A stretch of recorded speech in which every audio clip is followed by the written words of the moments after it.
வணக்கம். என்னுடைய பெயர் கிஷோர் கௌதம். நான் 6ஆம் வகுப்பு படிக்கிறேன். ஊராட்சி ஒன்றிய நடுநிலைப்பள்ளி பள்ளக்கொல்லை.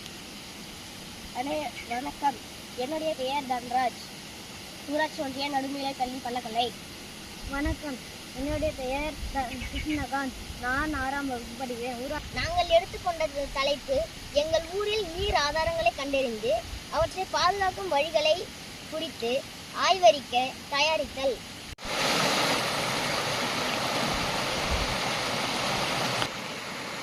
எங்கள் ஊர் பள்ளக்கொல்லை கிராமத்தில் உள்ள நீர் ஆதாரங்களான ஏரி, குளம், ஆறு போன்ற இடங்களுக்கு நாங்கள் நேரடியாக பார்வையிட சென்றோம்.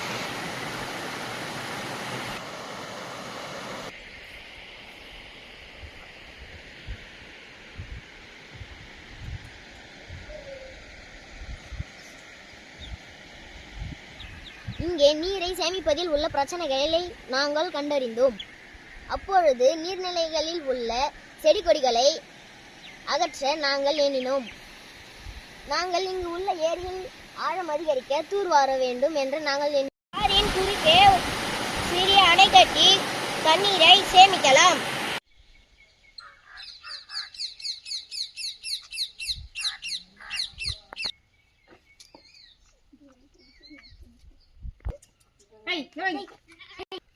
இங்குள்ள வீடுகளுக்கு சென்று நாங்கள் பார்வையிட்ட பொழுது மழைநீர் சேகரிப்பு தொட்டி இல்லாமல் இருப்பதை நாங்கள் அறிந்து கொண்டோம்.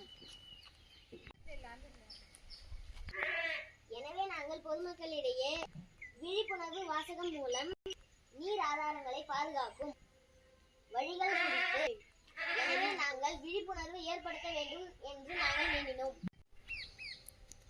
நீரை சேமிப்போம். நமக்காக எதிர்காலத்துக்காக நீர் சேமிப்போம்.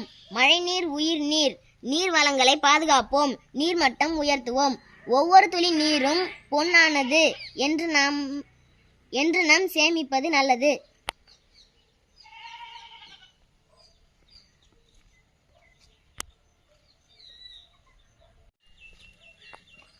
ஒவ்வொரு வீட்டிலும் மழைநீர் சேகரிப்பு தொட்டி அமைப்போம். நீரை சேமிப்போம். வீட்டிற்கு வீடு மழைநீர் சேகரிப்பு தொட்டி கட்டுவோம். நீர்மட்டம் உயர்த்துவோம்.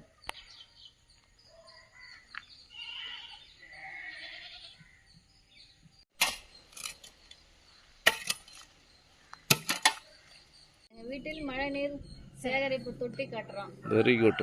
எங்க வீட்டில் இந்த மழைநீர் சேகரிப்பு தொட்டி கட்டுறோம். இருக்கிறங்க ஏரி, குளம், வாரி, தூர்வாரி நீரை சேமிக்கிறோம். நீர் ஆதாரங்களை பாதுகாப்பது பற்றி பொதுமக்களுடைய கருத்து. ஐயா, என்னுடைய பெயர் கோவிந்தசாமி. நாங்கள் இந்த பஞ்சாயத்தில் இந்த ஊரில் பிறந்ததுலேருந்து இங்கே தான் வசிக்கிறோம். இங்கே வந்து பொதுமக்களுக்குன்ற மாதிரி பார்த்திங்களன்னா எங்களுக்கு வந்து இங்கே இந்த கிராமத்துக்கான ஊர் பெயர் காரணம் வந்ததே வந்து இந்த இடத்துல வீரக்கோயில் ஆறு அப்படின்னு சொல்லிட்டு ஒரு ஆறு வந்து வத்தாத நதி இருந்தது. அந்த நதியில் வந்து பார்த்திங்களானாக்கா எப்பவும் தண்ணி போயிட்டு இருந்தது அந்த காலத்தில்.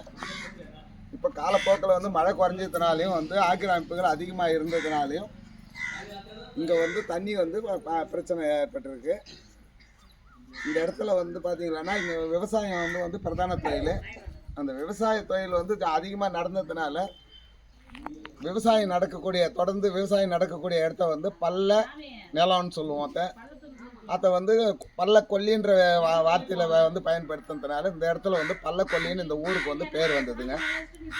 இந்த இடத்துலேருந்து பார்த்தீங்கன்னாக்கா இந்த ஆறு வந்து மயிலாடு பாறைன்ற இடத்துல உருவாகி அது வத்தாத நதியாக வருதுங்க.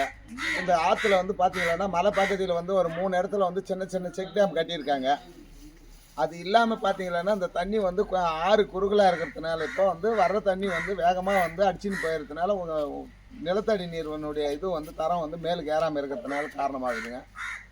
இப்போ பார்த்தீங்கன்னாக்கா இந்த இடத்துல வந்து ஒரு பெரிய டேமாக கட்டுறது வந்து கீழ்த்தன்ற இடத்துல டேமாக கட்டினீங்களன்னா அந்த இடத்துல தண்ணி வந்து க்யூரிங் ஆச்சுனாக்கா நிலத்தடி நீர் வந்து உயர்ந்துச்சுன்னா பழைய அந்த காலத்தில் போயின்னு இந்த மாதிரி வந்து இப்போ பார்த்தீங்கன்னா ஒரு 1000 வருஷத்துக்கு முன்னாடியெல்லாம் பார்த்தீங்கன்னா இது பெரிய ஆறு வந்து தண்ணி வத்தாது போயின்னு இருந்தது. அந்த மாதிரி போகிறதுக்கான வாய்ப்பு ஏற்படும். இதில் வந்து பார்த்தீங்களான்னா ஒரு 350 வருஷத்துக்கு முன்னாடின்னு பார்த்தீங்களானாக்கா இதில் வந்து பெரிய வெள்ளம் வந்து தண்ணி வந்து பெரிய வெள்ளமாக வந்ததில் வந்து அந்த இடத்துல தர்மராஜா கோயில்னு ஒன்று இருந்ததுங்க. அந்த தர்மராஜா கோயில் வந்து இந்த வெள்ளத்தில் அடிபட்டு அந்த கோயிலே இடிஞ்சு போகிற அதனால இந்த இடத்துல வந்து ஒரு டேம் வந்து பெருசாக கட்டி அதில் வந்து நீர் தேக்கி கொடுத்தீங்கன்னா எங்கள் ஏரியாவில் இருக்கிற அத்தனை விவசாயத்துக்கும் வந்து நிலத்தடி நீர் வந்து எங்களுக்கு உபயோகமாக இருக்குன்றதை இதன் மூலம் தெரிவிச்சுக்கிறேன் ஐயா. ஐயா, மாலிப்பட்டில இருந்து பல்லவக்கல்லி வரலையும் 3 செக் டேம் கட்டினா இந்த நீர் வந்து அங்கங்கே தேக்கமாக இருந்தாக்கா மாலிப்பட்டுக்கு இன்னும் நல்லா சேமரமாக உண்டாகும் ஐயா.